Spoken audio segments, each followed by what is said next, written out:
Hey everybody, I hope you can hear me okay. I had to reboot.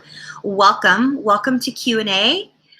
Tonight's topic is, we're still on the topic of feelings. We're doing a series on the topic of feelings.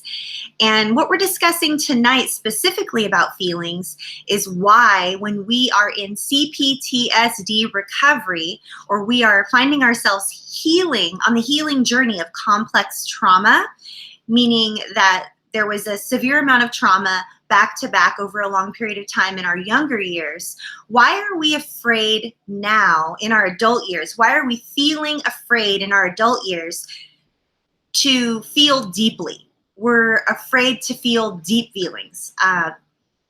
Extreme happiness or joy causes us to be hypervigilant or be afraid that we're going to cry, or deep feelings of grief or sadness. We find ourselves afraid. We're feeling afraid in the moment that whatever feeling it is that we're afraid to feel, we're afraid that it's going to take us over. It's going to overcome us. It's going to consume us.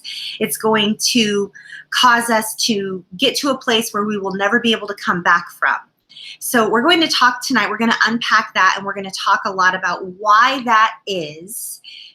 When we're finding ourselves healing from complex trauma, we're years down the road, maybe we're weeks, days, months, or years or decades down the road from when our trauma, our initial trauma occurred. But here we are, still catching ourselves feeling hypervigilant and afraid to feel. In fact, subconsciously, we find ourselves numbing, stuffing, avoiding, isolating, sort of dissociating, just finding different ways to cope that can be anything but feeling the feelings that are appropriate to feel in the moment. And I use the word appropriate in air quotes. So I want us to unpack this and own our part of it and not own everyone else's part of this.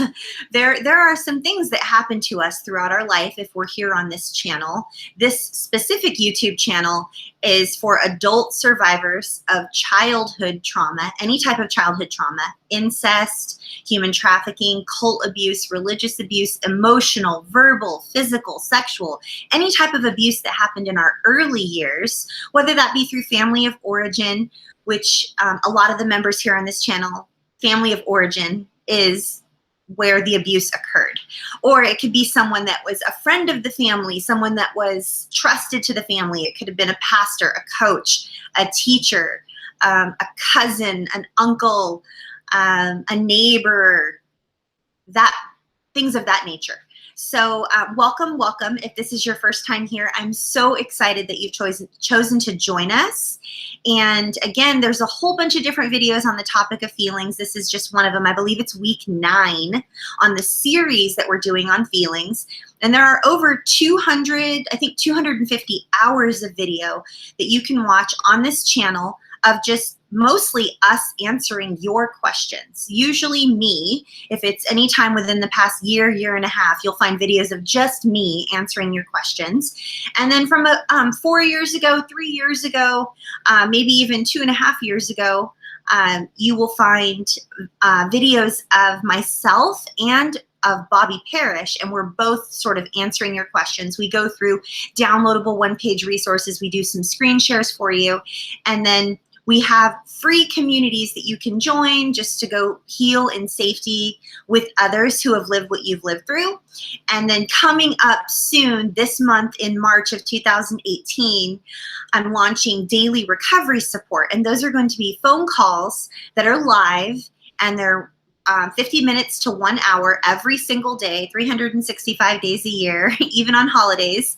And that's where you can tune in live, and you'll also have access to all of the replays of all of the calls if you're not able to tune in live. And then, of course, a group that you'll be able to go and spend time in, which will be a part of that. So, and that's a paid subscription. That's affordable, and we have free free groups. We have free groups, free services, free everything that we've been doing for the last 4 years is all free of charge. And then moving forward, I'm still going to be doing all of these free live Q&As every single week, but I'll be offering also a premium for you to receive another level of support, like daily live support, instead of just once a week like this. So so happy that you've chosen to be here with us. I just want to welcome you back if you have been showing up here every week for over 4 years. And again, if this is your first time, welcome. Everyone over here in the chat box is very, very, very friendly if you're here live. And if you're here on a replay, down in the comments, please say hello. If you feel like saying hello, let us know where you're from. And how we can best support your recovery journey. We all show up here every single week just to support one another. I'm a survivor just like you. I've been healing. I've been on this journey for 17, almost 18 years now. And I've learned a lot along the way. And this channel is from a lived experience perspective. And YouTube is never a substitute for professional medical care or licensed mental health care. So please do reach out to licensed professionals, qualified professionals, and seek medical care if you are in crisis. If you're a rape, abuse, or incest survivor, then please reach out to our friends over at RAINN, that's RAINN.org. And if you are contemplating suicide, please reach out to our friends at the Suicide Prevention Lifeline.org, 1-800-733-TALK, TALK. And then if you prefer to text, then you can reach out to our friends at the crisistextline.org, or you can simply text the word START, S-T-A-R-T, to 741-741. And if all of us just chose to pause for one moment and tweet out, share on Facebook, share with someone on social media, all the crisis hotline information that's right over here in the chat box up towards the top right now, or down in the comments if you're on a replay, or what I just mentioned, then we could save a life. It would have costed us nothing but just a moment of our time. So I'm really big on suicide prevention and helping other people heal. So welcome, welcome. Thank you so much for being here. I'll put a note down in the description to fast forward 7 minutes if you don't feel like listening to the public service announcements and the welcome message from everyone. And just wanting to see who all is here right now. Thank you so much to Matt, who is moderating tonight. And thank you all for sending in your questions so that I can answer them here live. And a special thank you to Lisa at CPTSDFoundation.org. She is doing all of the vetting, emailing back and forth with all of you guys, getting you welcomed into free, safe support groups so you can receive the level of care that you deserve and that you've needed for quite some time now and you may not have been receiving. So special thank you to Lisa.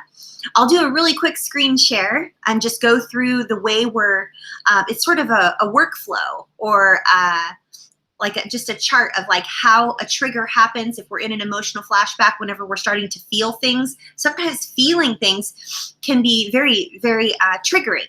No matter what it is that we're feeling, it could be triggering. And why is that? Why do we get triggered when we feel things? Well, when we were younger, remember, we were talking about needs being met. If you're feeling a feeling, we need to look at the need behind the feeling. So if we're feeling sad, what do we need? If we're feeling happy, what need is there behind the happiness? If we're feeling a feeling, we need to look behind the feeling to find a way to meet the need. And the reason that we struggle with feelings in adulthood is because our needs were not met in childhood. So at least most of the people that are here on this channel, that's the case. So I'm hoping that the audio is working. Let me just check in. If you guys could just maybe say over here in the chat box, let Matt at Beyond Your Past know if you all can hear me, if the audio is working. Let's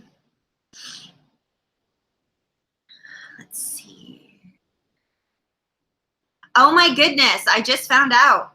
Chat box messages are now saved and they can be seen by viewers who watch the recording of the live stream. Thank you, Google. Thank you, YouTube. I think you just made my life exponentially easier. Oh my gosh, that's amazing.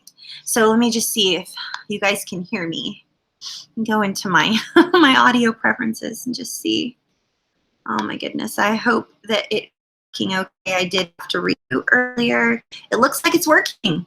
How's the sound? Audio's good. Awesome. Okay, well, thank you to Holistic Recovery. Thank you to Hunter. Thank you to Joey. Thank you to Dana. And thank you to all of you who are sending your questions in right now. And you show up here week after week to get your questions answered. I'm just honored to be here with you guys. So let me just get a drink of water really quick, you guys. And how are you feeling? How are you guys feeling tonight? How are you feeling in your body? Are you feeling safe? Are you having feelings of fear and unsafety, or are you feeling safe in your body tonight? Are you feeling hypervigilant? Are you feeling happy? Are you feeling relaxed? Are you feeling anything deeply? And if so, how does that feel in your body?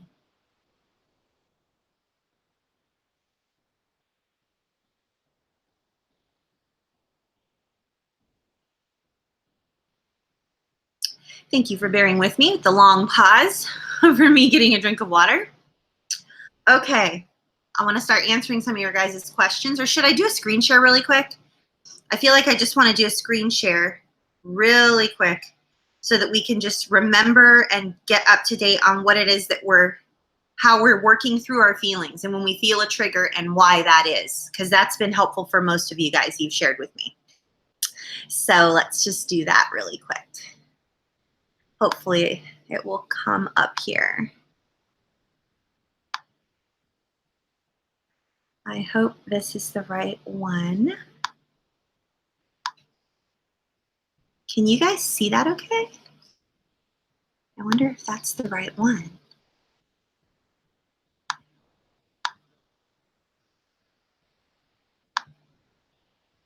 Okay, so here we are. We're at week 9. Week 9, navigating feelings during CPTSD recovery.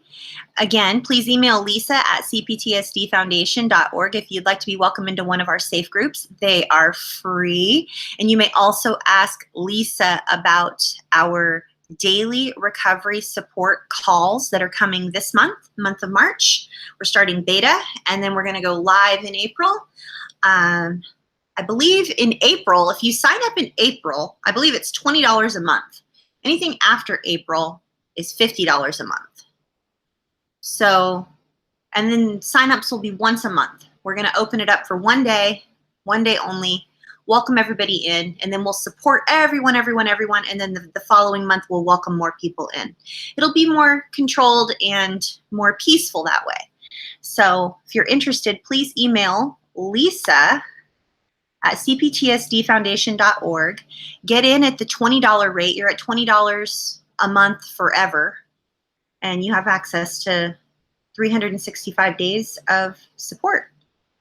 $20 a month. That's very, very, very affordable. So, and then after April, it's going to go up to $50 a month. So get in April. I think that's the key. Most of you have been excited about that. So tonight, why do deep feelings in general scare me? I'm afraid of feeling anything deeply. Why? This is a question that came in from one of you guys.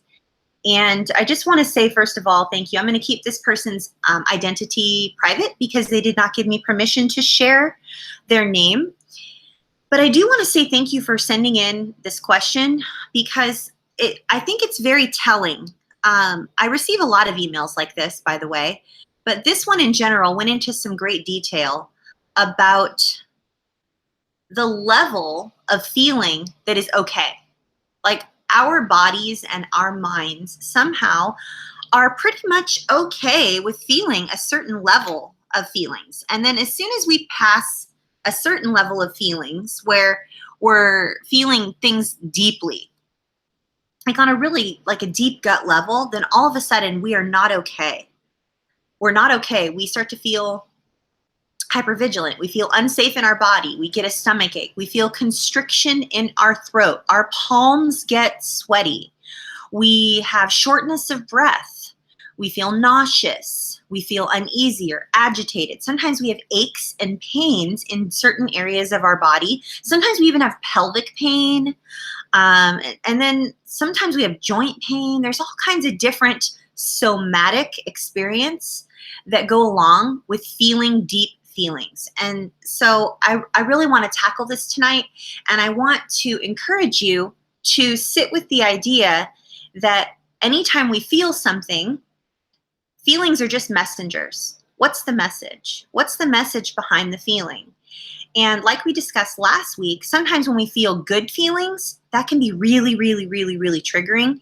And the reason good feelings can be very, very triggering is because they were usually followed by, when we were younger, either family of origin or just different times of our life. They were the feelings, the good feelings when we were younger were followed by feelings of deep disappointment or heartbreak or fear, unsafety, abuse, trauma, exploitation, confusion. There was a lot of gaslighting that was going on. There were lies that were being told to us. We were being ridiculed or mocked or bullied or told not to feel, or what's that look on your face? Wipe that look off your face. What are you crying about? You have nothing to cry about. You should just be grateful. I'll give you something to cry about. There are all these messages that were given to us when we were younger that feeling anything was really not okay. And so when we start, sometimes when we get our hopes up, we thought, oh, I know, I'll do this and I'll do this and I'll do this and I'll do everything right. And then this will finally be the time that it'll be okay for me to feel something, and it's going to get better. Bad things aren't going to happen anymore because I'm going to do everything right. And so we would get our hopes up. We would start to feel hopeful. And that's a deep, deep, deep, deep feeling. Like on a cellular level, when you're feeling hopeful, you actually have hope. You actually feel like there might be a chance that something's going to be good. And then if that doesn't come to fruition and it's replaced by heartbreak or disappointment or sadness, or there's this crestfallen experience that we have, it can be super devastating, especially for a child, and especially if this happens over and over and over and over again. So deep feelings of any kind can be very, very scary. So we're going to go through this framework here. This is the framework or the workflow for how I personally am currently navigating through my feelings in my own recovery journey.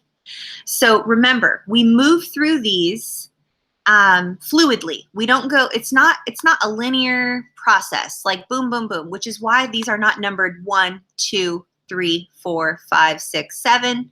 This is why they have bullets, because we're going to move through them fluidly.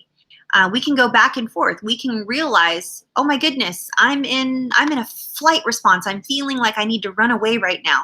And before we even realize that we're triggered.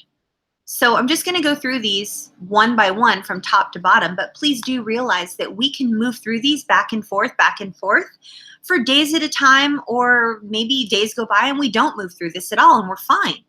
There's no right or wrong way. You are the expert at you, and everyone's recovery journey is different. The only thing that we have in common is that it is a journey, and many of us experienced a lot of the same relational trauma that happened within the course of relationships.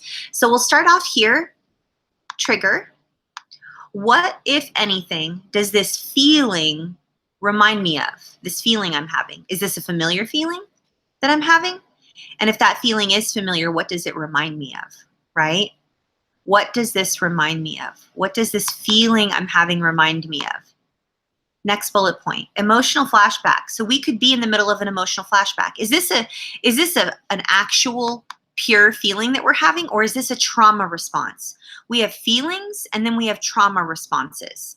So if it's a trauma response and we're actually in a triggered state, we're likely in an emotional flashback, which is a trauma response. So I may not be able to pinpoint the exact time and place that I'm being taken back to if this feeling does remind me of something. And that's 100% okay. It's 100% okay for us to not know why we're feeling something or what it reminds what it reminds us of. I may need to consider one reason for this could be because there are so many times I felt this way. How am I feeling? Am I feeling unsafe, unworthy, bad, ashamed, afraid, or I might even be feeling happy and hopeful? So whatever it is that you're feeling, please go slow and be kind to yourself, okay? And then what we're going to do is we're going to take some time whenever we can, and find out which one of these trauma responses apply to us. Fight, are we in an aggressive, angry state? Are we actually able to access our anger? Flight, are we looking to run away?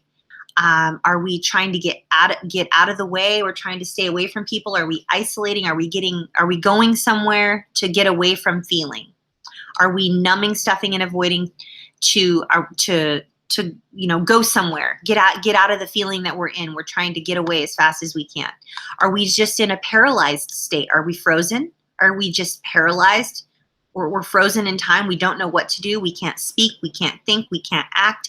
We don't know how to feel angry. We don't know how to feel at all. We're just frozen. Could that be what's going on? Which ones of these apply? And then fawn. Remember, fawn means that you're willing to sacrifice everything you have, everything you think, everything you feel, everything in your power. You just want to make the other person happy. You just want to fix it. You just want to be whatever they need you to be. Be whatever they want you to be. Turn into whatever it is that needs to happen in the moment to make things better, so that this will all just go away.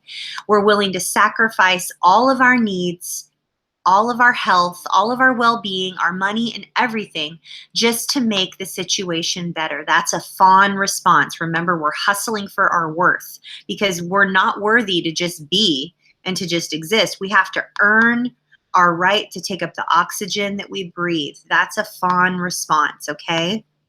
A lot of us on this channel we freeze, and then we immediately go to a fawn response when we're in the midst of a toxic situation, because that's our programming. That's the way it works when you don't have your needs met when you're a child.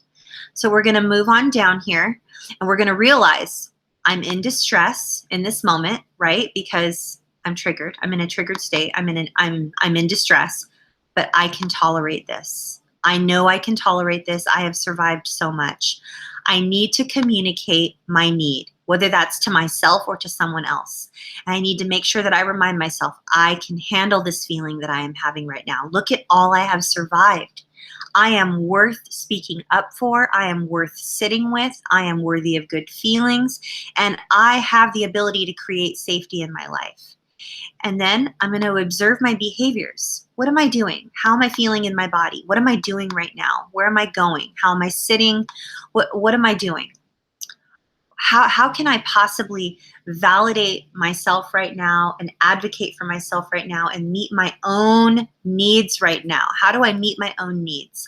I need to remind myself that I have reacted accordingly in an appropriate way. Remember, PTSD and CPTSD are appropriate responses to inappropriate circumstances, okay?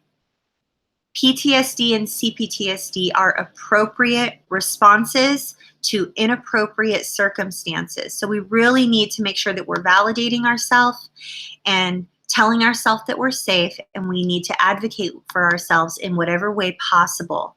And if that's positive self-talk, reminding ourselves that we can definitely tolerate this, if it's identifying what our trauma response is, if it's moving through this, trying to remind ourselves if we're feeling, what does this feeling remind me of? You can move through these fluidly.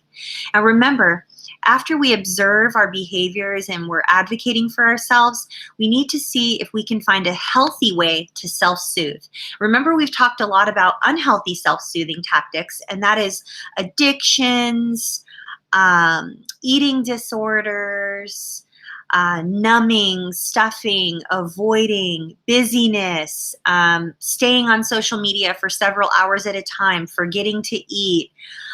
Sometimes we self-soothe and we avoid our own personal hygiene. We avoid eating. We don't hydrate properly. We're not taking supplements. We're not taking any prescribed medications. We're not soothing ourselves in a way that is healthy. We need to make sure that we are, because that is the basis of self-care. We need, in order for us to be able to say, I am safe, we need to advocate for ourselves, and we need to soothe ourselves in healthy ways. Okay, if we're only soothing ourselves through overeating or eating unhealthy foods or drinking alcohol or taking any prescribed or unprescribed medications or staying busy or over exercising or gambling or shopping or forgetting to eat or hydrate because we're on social media for so long, we can justify things in as many ways as we want to. Maybe we're busy taking care of the kids, but we're neglecting ourselves. Remember, no one's going to take care of us. We have to take care of ourselves if we are ever going to feel safe. And then remember, above all else, that patience is key to healing. Okay, you are worthy of not rushing. I am worthy of taking my time to heal. Taking the time that it takes to heal. Patience is key to healing. So give yourself as much time as you need or as much time as you have. If you're busy, I know a lot of you are taking care of little ones, you're single moms, etc. And just remember, regardless of how much time you have, you are worthy of all the time and effort it takes to heal. You truly are. And just do your best to make as much time as you possibly can for you, because we are worth it. Okay, and just one last reminder, email lisa@cptsdfoundation.org if you would like to be welcomed into one of our safe groups, and they're free. Or again, you can email her. You can email Lisa about affordable monthly subscription, which offers daily live phone calls for men and women working their way through recovery, embracing recovery as a lifestyle, and that is beginning this month in March 2018. You can simply write daily recovery support in the subject line of your email, and you can finally get the support you need. So you can email Lisa at cptsdfoundation.org. Okay?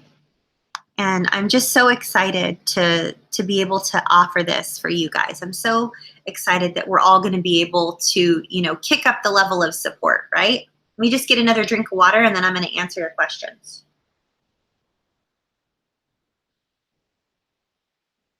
Okay. Time for questions.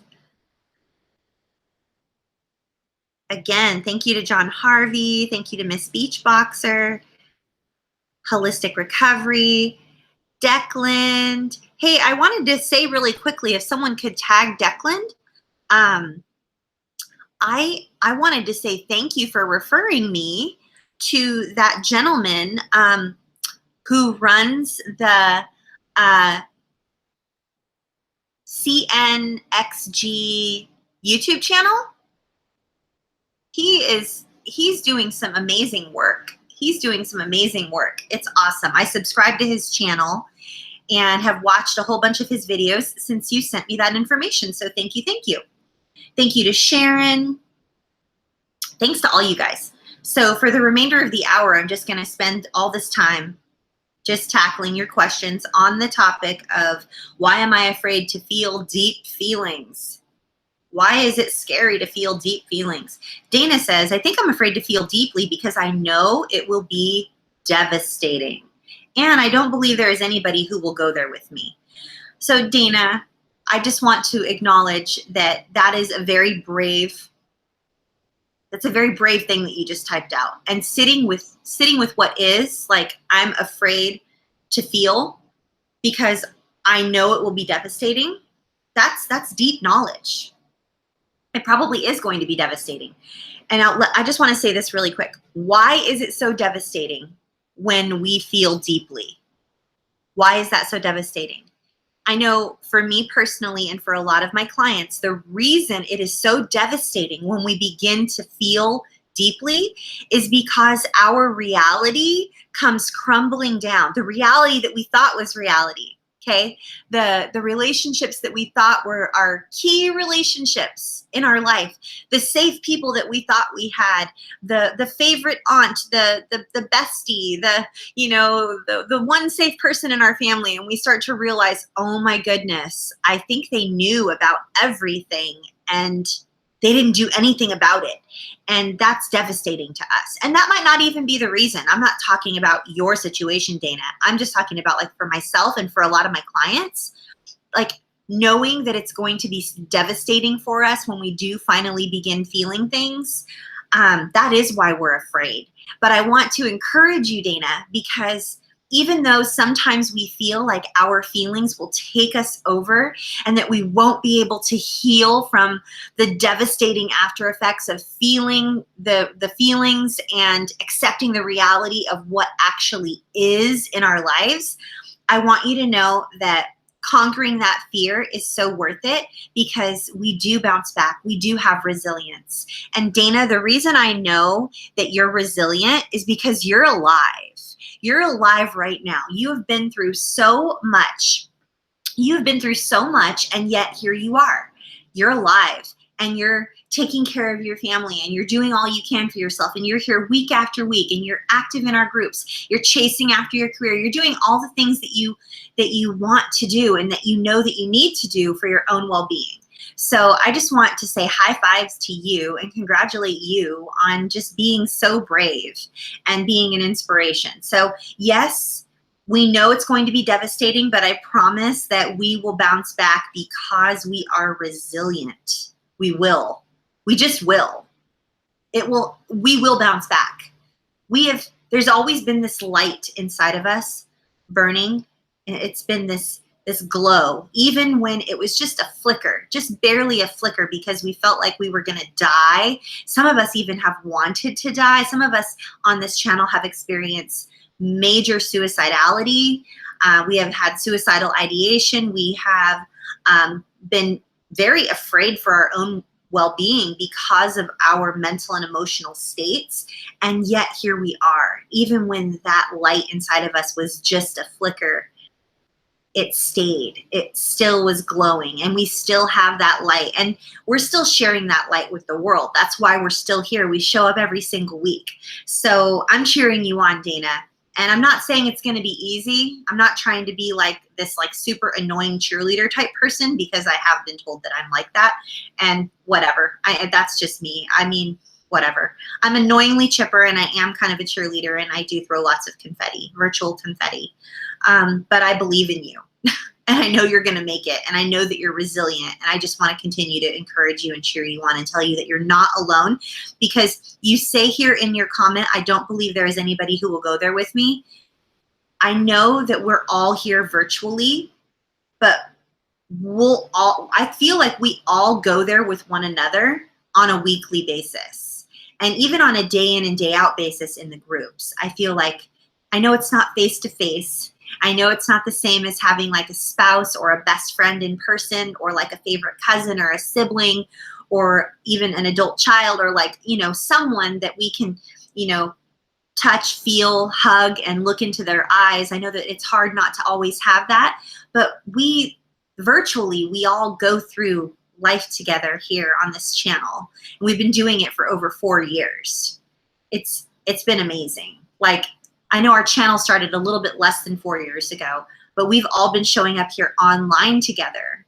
Started over on Twitter, and then we moved over to Facebook, and now we have this YouTube channel, and we're all just still everywhere. So I'm hoping that you're feeling less alone, knowing that we will all go there with you in whatever way we possibly can, as long as it's not at the expense of our own mental and emotional well-being. So, and I can only speak for me, but I know that there's probably a lot of people that are here tonight that will say, I'll go there with you, Dana. I've been there. I've been to hell and back, and I'm willing to stand in the gap with you and walk this path with you, because we're all here together. So maybe I'm only speaking for myself, but I know a lot of people on this channel. There are thousands of you who send me emails and that are here, subscribed to this channel, and you're amazing, and you love to support one another. So you guys are just incredible. Joey says, I am afraid to go deep into my feelings because I am afraid that I will get stuck there forever, and that I am too far gone to be helped. So Joey, that's a very honest statement. I want to just commend you for being so brave, but I also want us to always sit here with what it is that comes out of us in the moment, okay? So whenever we use phrases like forever and never and like all or nothing, black or white, we know that that's coming from a young place, because as children, we only know polarities. We only know way over here and way over here, okay? Like, we only know the polarities of over here and over here. This is all we know when we're children. It's always or it's never. It's all or it's nothing. It's black or it's white. It's, it's yes, yes, yes, or it's never, never, no. And so when we're coming from an all or nothing place, when we're coming from a black or white place, when we're coming from a always or never or forever type of place, that means that we're coming from a young place. And that means that there are younger parts of us that are not yet healed. They still need to feel things. And even though we are afraid as adults to feel, because we're afraid that we're going to get stuck there forever, that means that there could be a younger part that's afraid to feel things and that she's going to be stuck there forever. So it's our job as adults to work with trauma-informed professionals, if we possibly can, and hold a safe space for our younger parts to feel everything they need to feel, say everything they need to say, and for us to meet those needs, for us to take care of ourselves in the best way we know how. Why? Because maybe our other parents or family of origin didn't do the best job taking care of us and meeting our needs and giving us everything that we possibly needed. And so now that we are adults, it's our job to do that for our younger selves. And the more and more and more and more we hold a safe space for our younger self to feel anything that we need to feel, to say what we need to say, to access the anger, to cry, to feel the joy, feel the hope, to paint, to blow bubbles, to spin around in the rain, to jump and splash in puddles, whatever it is that we need to do that's like a younger thing that we never got a chance to do. The miraculous thing that happens, you guys, is that our younger parts and that deep feeling of fear and dread and the always and forever and the black and the white and the tremendous feeling of like, oh, like you're just gonna explode, that doesn't show up as much because our younger parts' needs are finally met and we can meet them. Oh, Harriet, maybe Harriet can pop up. Harriet, pop up this video. This will be available on the replay, you guys. Pop up the video card on reparenting ourselves. When we reparent ourselves, we begin to experience things in the scary middle, not over here and not over here, right? Which are like the polarities, or the black and the white. But when we are in the scary middle, this is where the magic happens. This is where the healing happens. And I just want to encourage you, Joey, that there is a scary middle for everyone. And the more we go there, the more we heal. And I know you can do it because you're still here and you're not too far gone to be helped. I know that for a fact. So there. Hunter says, I am afraid to deeply feel feelings attached to being molested because it makes me feel vulnerable because I don't have a clear memory of who did it to me. Now, Hunter, thank you so much for sharing this so bravely. It is okay. I know that we've talked about this before, but I just want to echo this and like say it again. It is 100% okay that you don't remember everything clearly. The fact that you remember it at all is miraculous because you are so young. And a lot of men do not experience their memories or start to put all the pieces together and have those fragmented parts come together until they're in their 40s. A lot of men experience that like right around the time they turn 40. Women tend to experience it a little bit earlier, like in their 30s. But Hunter, you're so young to be able to even remember and recall and know that you deserve to heal. And I know that you deserve to heal because you're here every week and you're active in our groups and you are just so amazing. So it's okay for you to be afraid to feel your feelings deeply. Being molested when we are young, when we are a child, and having power taken away from us, having choice taken away from us, having our innocence stolen from us, being in such a vulnerable place and being taken advantage of and being exploited in that way, that's terrifying and it's devastating, and no one deserves to have those things happen to them. But Hunter, you're here. You're here with us week after week after week. And I want to hold a safe space for you to feel anything that you need to feel, knowing that we will be with you.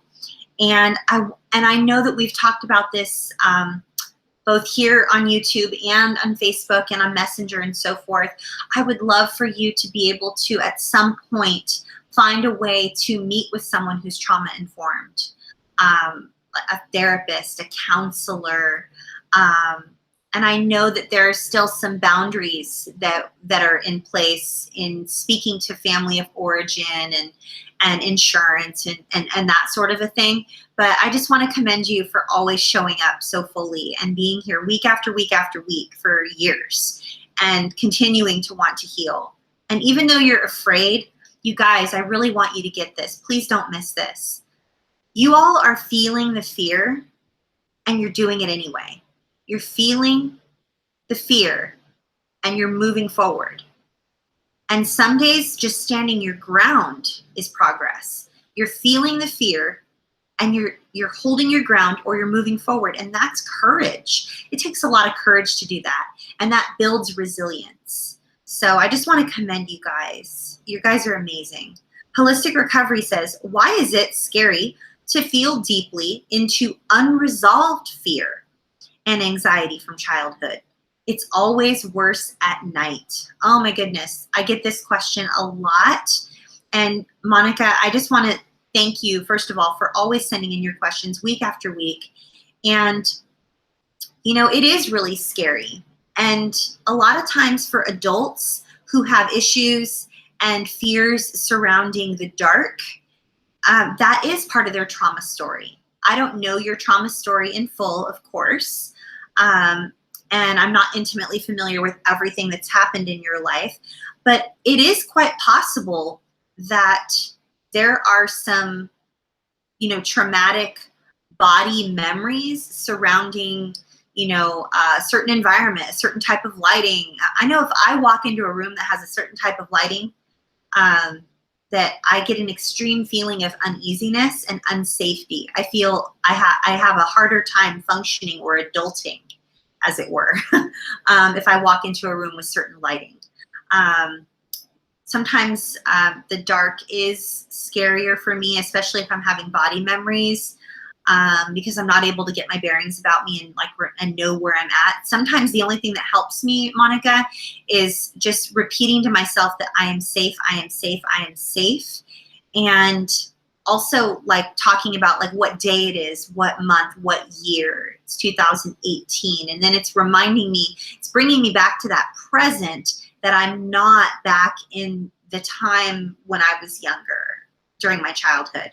So I believe that the reason it is so scary for you to feel deeply into the unresolved fear and anxiety is because there are younger parts of you that are probably present that feels like when our younger parts are with us and they're not, we have unresolved childhood trauma, they feel like if they feel afraid just a little bit, it means that the whole world is unsafe.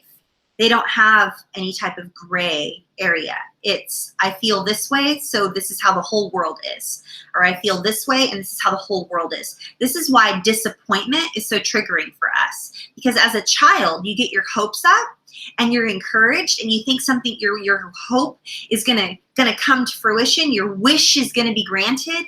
Your wishes are all gonna come true. Like, remember the whole, like, if you had 3 wishes, what would your 3 wishes be? And the third wish is always to wish for more wishes. You know, the equivalent to that in adulthood is when we feel something and we don't experience immediate satisfaction or resolve of what it is that we're looking to resolve. We don't get to solve the puzzle right away.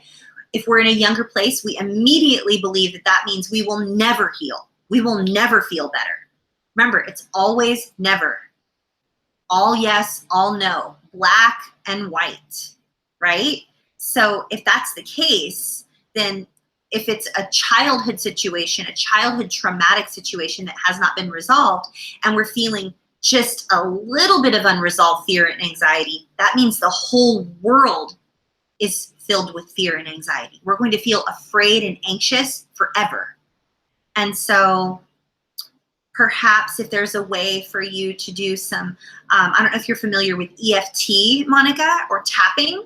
You know who's really good at this? I believe she's certified in EFT, is Laurel. Laurel Lewis, little L, author on Facebook. She teaches the tapping, EFT. It's called Emotional Freedom Technique. It's extremely effective for trauma survivors, and you can administer it to yourself. You know who teaches this?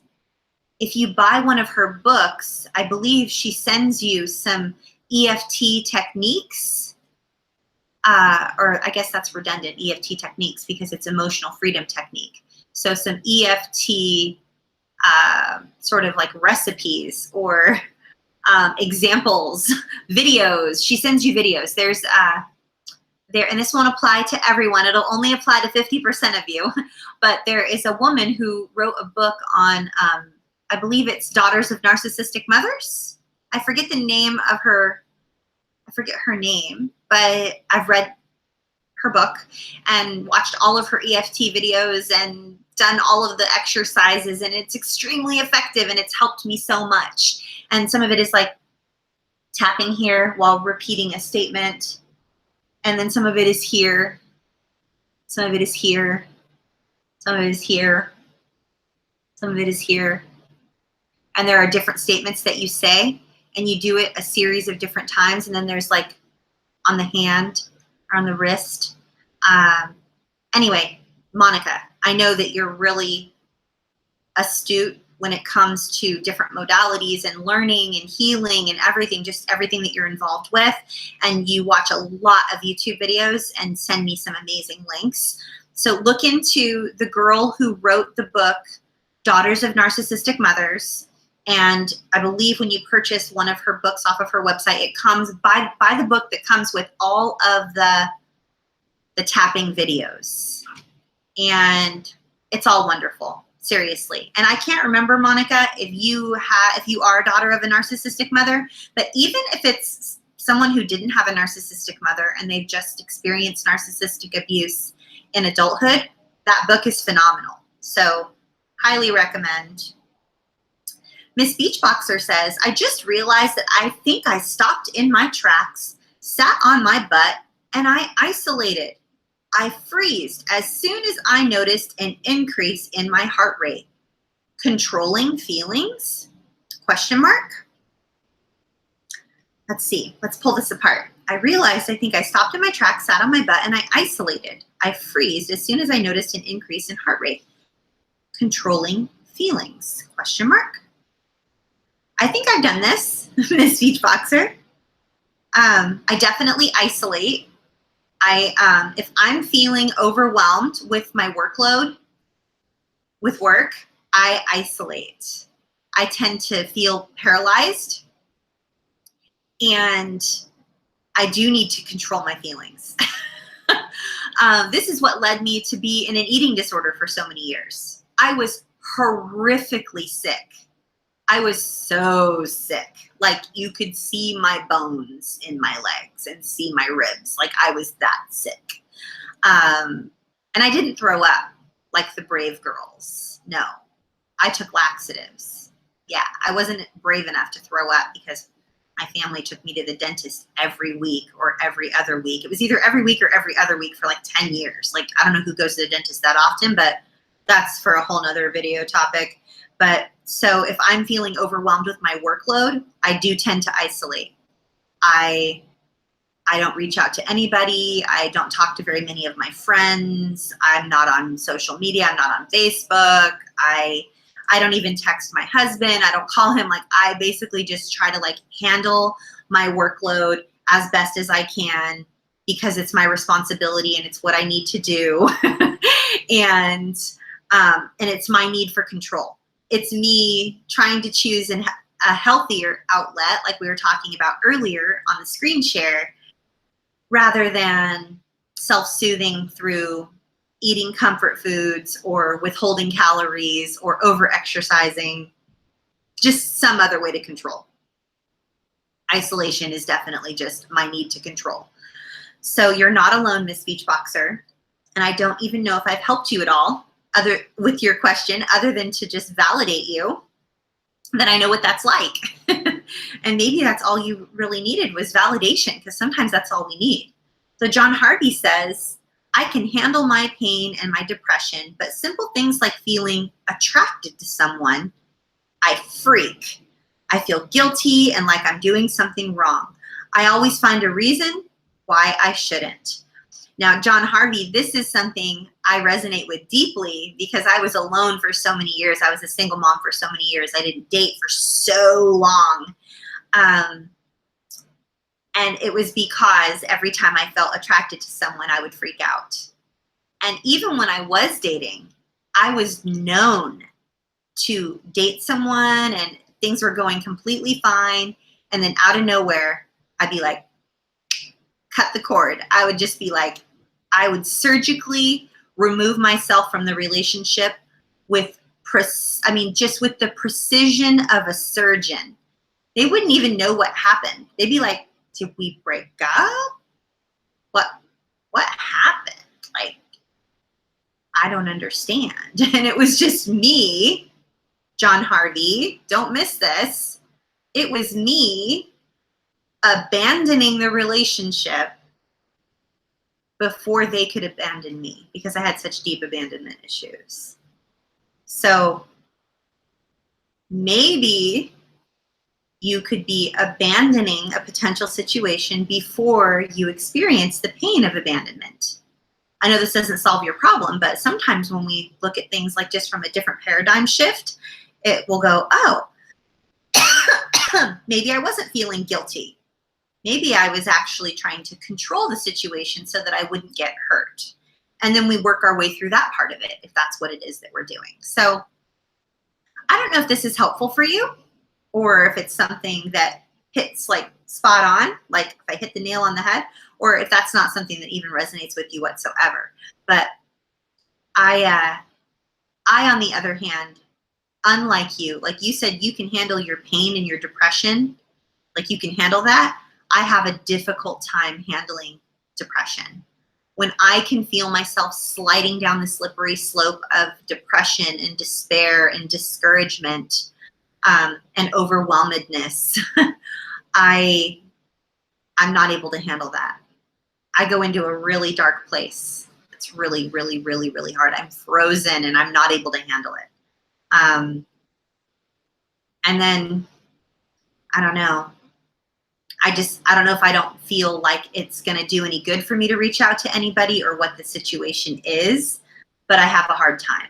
Like I have a really, really, really hard time reaching out and asking for help.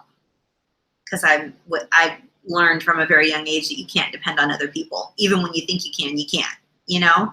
So I hope that helps somewhat, John Harvey. You're definitely not alone. And I'm so proud of you for the work that you're doing. And maybe just knowing that sometimes when we abandon a situation before we can be abandoned, even if that rings true for you somewhere, like if you're like that might be something that I'm doing. There are ways that we can work through that. We definitely can work through that. It's just a matter of time. You're gonna heal. It's just gonna take some time. You're here week after week. You're committed. You are so committed to your wellness. It's unbelievable. Rhonda says, oh, night. Maybe I'm reading it wrong.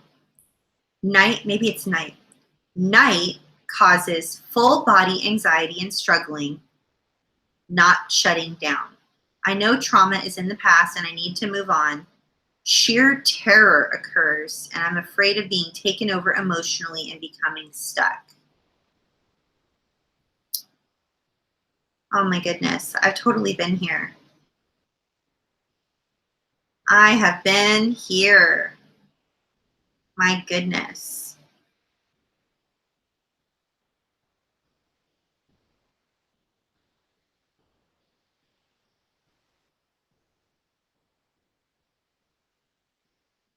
Well,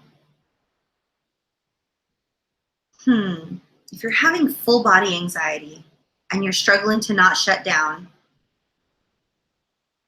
see, when we know our trauma is in the past, like Rhonda's saying here, and we know we need to move on, and then sheer terror occurs, that is a key indicator for me that, well, not only is there severe trauma from childhood, but it was likely early childhood trauma, attachment trauma. It was ongoing for some period of time, possibly. But I'm wondering, Rhonda, if there is an element of dissociation going on with you. How often are you dissociating? I would love to know, Rhonda. If someone could tag Rhonda and let her know I'm talking to her. I want to come back to this because I want to be able to answer your question.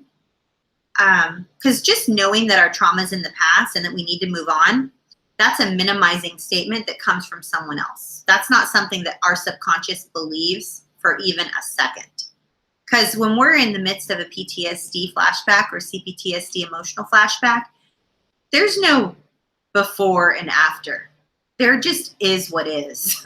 We're there. We're there again, like in living color. So I promise you, you're not going to be stuck forever. That is coming from a childhood place. And if you work with a trauma-informed practitioner, they will make sure that you don't stay stuck forever. There will never be a place that you can go that they can't bring you back from if you're working with a good trauma professional. That's the best answer to your question I have, Rhonda. I want to give you more, but I don't want to steer you in the wrong direction. Declan says, what types of damage are incurable? Narcissists can't get better, in parentheses. So he says, what types of damage are incurable? And in parentheses, it says, like, for instance, narcissists can't get better. Do stolen or dead parts of self prevent complete healing or resolution? So I think this is subjective, Declan. I think that there are lots of different worldviews that we could take into consideration here. For instance, I know that if I come from an evolutionary worldview, I would believe that regardless of what happened, I'm always evolving and that I could evolve out of this. If I'm coming from a creation perspective, I would believe, my belief would be, I was created as a infinite being in the image of God, and I'm stuck in a finite place with finite people making huge choices, sometimes on my behalf, that I have no control over, and then I incur that damage, or I incur the consequences of good things and bad things that are done for me and to me my entire life. And the example you give of how narcissists cannot get better. The reason that narcissists cannot get better is because they were at a crossroads early on in their life in the midst of their own trauma, and they had a choice to either become part of the dark or to chase after the light and try to heal. And they chose to become part of the dark because they didn't believe they were ever going to heal. And so then they just were absolved by darkness and became dark and chose to inflict pain on everyone else. They know what they're doing. It's a choice they made. They chose the dark side, if we want to talk Star Wars reference. So they can't get better, because in order to get better, they have to acknowledge that there's a problem. And one of the parts of the narcissist neuroses is that they don't believe that anything's wrong with them. They think that everybody owes them something and that they are above everyone else. So the only way that we can get better is if we know that there's something that we need to heal from, and if we're committed to healing. So the next part of your questions that say stolen or dead parts, do those prevent complete healing? I don't believe that anything can be stolen from us or killed in us that is greater than the light that is in us that is seeking healing. The fact that you're here and you're typing out this question and you're chasing after your wellness and you're seeking healing, to me, that overpowers any dead or stolen things that might be in you. And that's simply my worldview. Not everyone sees things the same way. There are so many different worldviews, and I want to be respectful of everyone's beliefs. I am of the opinion, my belief is that there is absolutely nothing that you cannot recover from eventually and heal from eventually. Now, for me personally, my own opinion about my own healing journey is that I will be on this healing journey until the day I die. I've embraced this recovery as a lifestyle. I know that I might always struggle with things. I'm open to the fact that I might not. I'm open to the fact that I might wake up one day and I won't feel traumatized and I won't have a trigger and I won't have an emotional flashback and I won't isolate and I won't overthink things and I won't struggle with codependent tendencies and I won't take things the wrong way and certain words and smells and things won't trigger me into a terrified, horrified state. I'm hopeful that that could happen, but I'm fully prepared to continue this journey and to continue healing till the day I die. It's just where I'm at in my own healing journey. And I believe that my healing will continue to be exponential and that I'll continue to be able to share healing with all of you and with many others because I am committed to this. But not everybody's in that place. And I hope that this is helpful because truly, I believe that the only thing that is incurable damage is damage that we refuse to look at and admit. See, a narcissist is unwilling to say, that happened to me and it was horrific, it was horrible, it was devastating. For a narcissist, Declan, to admit that something was done to them and it was painful and it was devastating, that would mean that they would have to admit vulnerability. And narcissists despise vulnerability. They hate it. They hate vulnerability, which is why they hate us, because we're willing to be vulnerable and show up and heal, admit that we're broken and that we need help and that we need others and that we just want to heal and feel better and that we don't feel better. But the only time a narcissist will admit that horrible things happened to them is if they can't be the biggest hero in the topic of conversation or the biggest hero in a moment. If they can't be the biggest hero in the topic of the conversation or the moment, they will be the biggest victim. Mark my words. That is my rule of thumb for narcissistic personality disorder. And I'm sure someone else said it before me, but that's my rule of thumb. And I believe that is the only thing that is incurable. Someone who is Machiavellian, they have a desire to devour others, someone who is sadistic, psychopathic, antisocial, sociopathic, someone who is narcissistic, grandiose, lacks empathy, unable to admit that anything is wrong. Those things are incurable. They are flawed, deep to the core, unable to ever admit that they need something other than what they can provide for themselves or that they can get from someone else, at the expense of someone else. So I think that's the only thing that's incurable. I don't think that any of us here on this channel that are seeking healing and wellness and wholeness, I don't think anything's out of our reach. I really don't. Sharon says, I do not know how to recognize my feelings. I've never been allowed to feel. It's hard to deal with the feels. I feel weak when I feel. I feel so broken. I know. I just feel broken. That's an honest assessment, Sharon. Yeah. It's really painful to recognize that we feel broken. And as far as recognizing our own feelings because we've never been allowed to feel, that is very common across the board, especially if for any of my clients that were raised in a family of origin where there were personality disordered, specifically on the cluster B, pathological individuals that are cluster B, narcissistic, Machiavellian, sociopathic, antisocial, on the cluster B, the people that were raised by these other individuals, I don't even want to call them humans because they're not really human. They're just this bundle of like dysfunction and predatoriness who don't have any business procreating. People who are raised by those individuals, they have to morph into whatever is needed in the moment in order to survive. So they don't know what their feelings even are, or if they even have an original feeling. They only know how to feel what is attached to someone else, which is why we live with such codependent tendencies. I'm not sure if you live with codependent tendencies, Sharon, but I certainly do.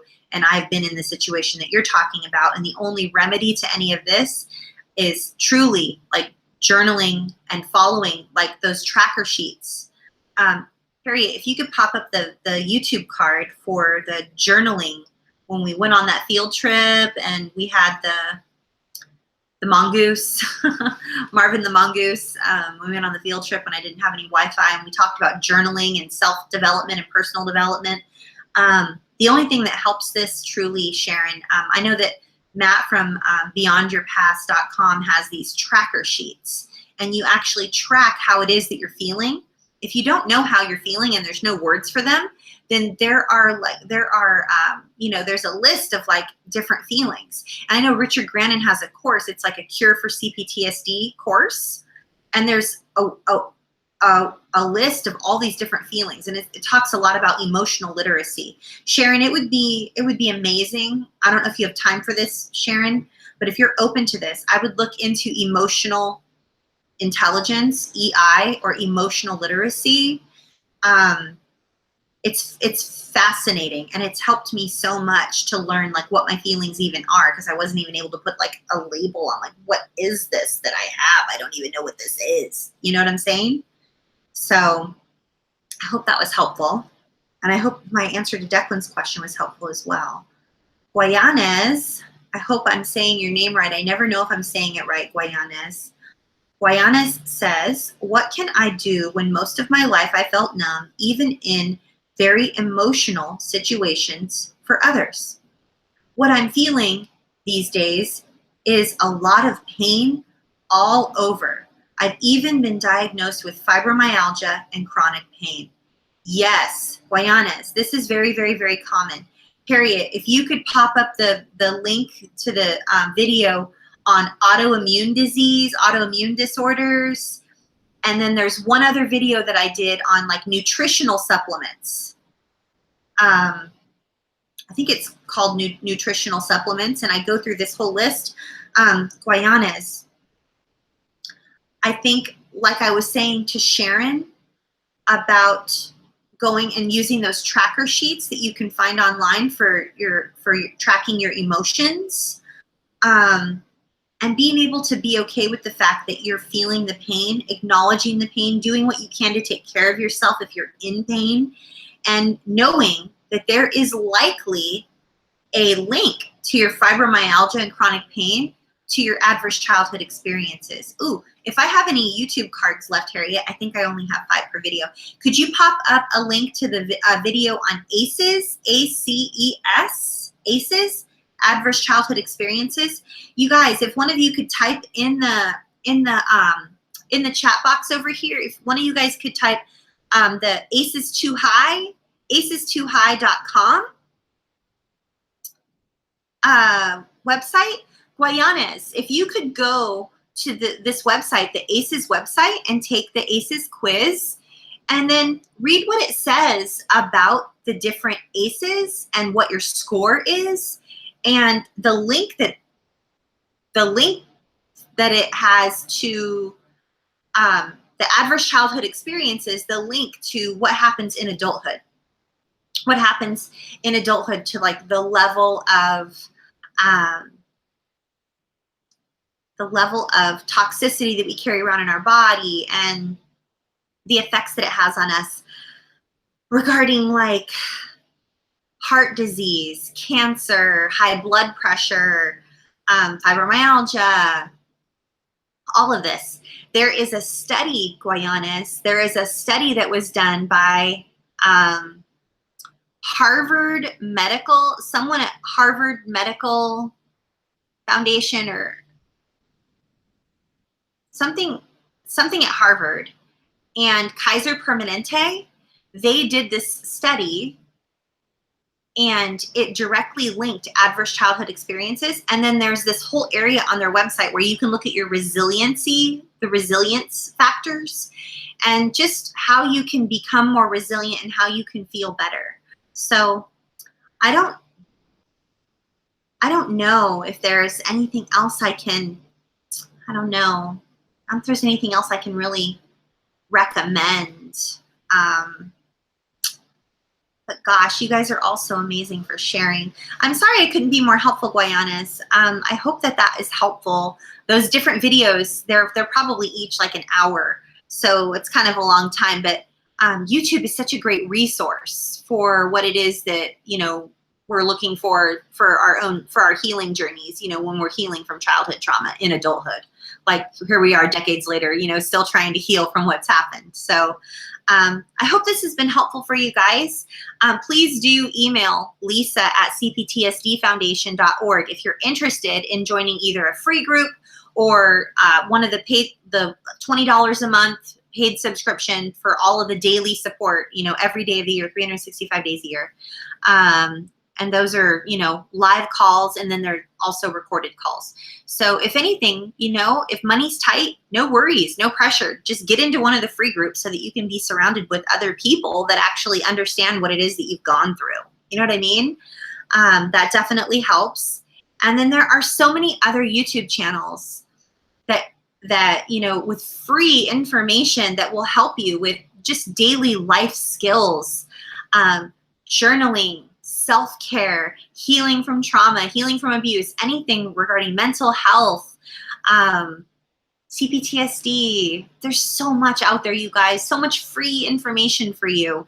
I want you to find YouTubers that you absolutely love, not ones that you tolerate, ones that you love, and get subscribed to their channels and receive their notifications and get involved in their communities and their forums. And I just, I want this year, 2018, to really be a year that I move closer towards, you know, meeting more of you in person and providing more resources and helping more of you and just doing more and helping more. So I will see you back here next week, every single Monday, 6 p.m. Pacific, 9 p.m. Eastern. And thank you so much for being here. I'm just honored that you guys show up every week. Please like this video and give it a thumbs up if you liked it. And if you need to give it a thumbs down, you need to give it a thumbs down. I understand. But I get a lot of thumbs down before I even start talking. So any thumbs up totally help me out. And I'll see you here next week, 6 p.m. Pacific, 9 p.m. Eastern, every single Monday. And thanks for subscribing to this channel and clicking the little bell so that you get notifications whenever I go live. So thanks so much, you guys. I love you. I couldn't do any of this without you. You guys are a huge part of my own healing journey, and I'm just honored to be here with you. So thank you so much. I'll see you next week. Bye.